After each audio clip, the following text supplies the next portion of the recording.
అందరికీ నమస్కారం. నేను మీ Kishore Charan Shetty. Welcome to our channel Telugu political headlines. ఆంధ్రప్రదేశ్లో ప్రస్తుతం వైఎస్ఆర్ కాంగ్రెస్ పార్టీని ఆ పార్టీ నాయకులే కాదు, క్షేత్రస్థాయిలో కార్యకర్తలు, సర్పంచులు, ఉప సర్పంచులు, ఎంపీటీసీలు, జెడ్పీటీసీలు, ఆ స్థాయి నాయకులు కూడా పార్టీని వదిలేసి వెళ్ళిపోతున్నారు.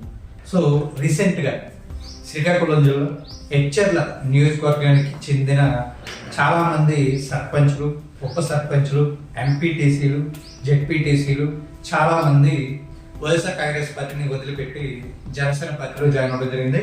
జనసేన పార్టీలో జాయిన్ అయిన వీరందరికీ ఆ పార్టీ ఎమ్మెల్సీ కొణిదెల నాగబాబు గారి దగ్గరుండి కండువాలు కప్పి పార్టీలోకి ఆహ్వానించారు.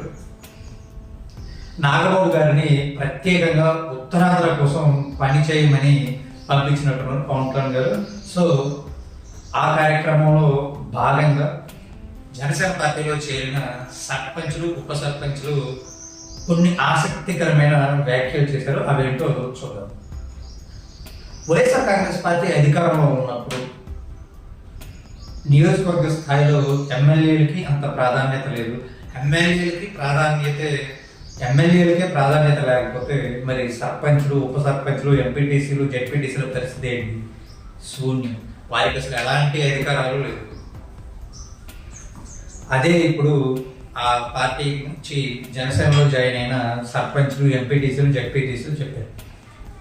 వైఎస్ఆర్ కాంగ్రెస్ పార్టీ అధికారంలో ఉన్నప్పుడు సర్పంచుల స్థాయి దిగజారినట్లుగా కనిపిస్తే, ఇప్పుడు జనసేన పార్టీ అధికారంలోకి వచ్చిన తర్వాత సర్పంచులు అలాగే ఎంపీటీసీలు, జెడ్పీటీసీల స్థాయి పెంపొందించే విధంగా పనిచేస్తున్నారు పవన్ కళ్యాణ్ గారు.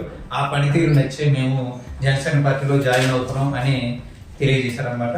మరి చూడాలి రాబోయే రోజుల్లో జనసేన పార్టీలోకి ఇంకా ఇలా ఎంతమంది జాయిన్ అవుతారు. వీడియో కనుక నచ్చితే లైక్ చేయండి, మన ఛానల్ని సబ్స్క్రైబ్ చేసుకోండి ఇలాంటి పొలిటికల్ అప్డేట్స్ కోసం. Thanks for watching the video. జై హింద్.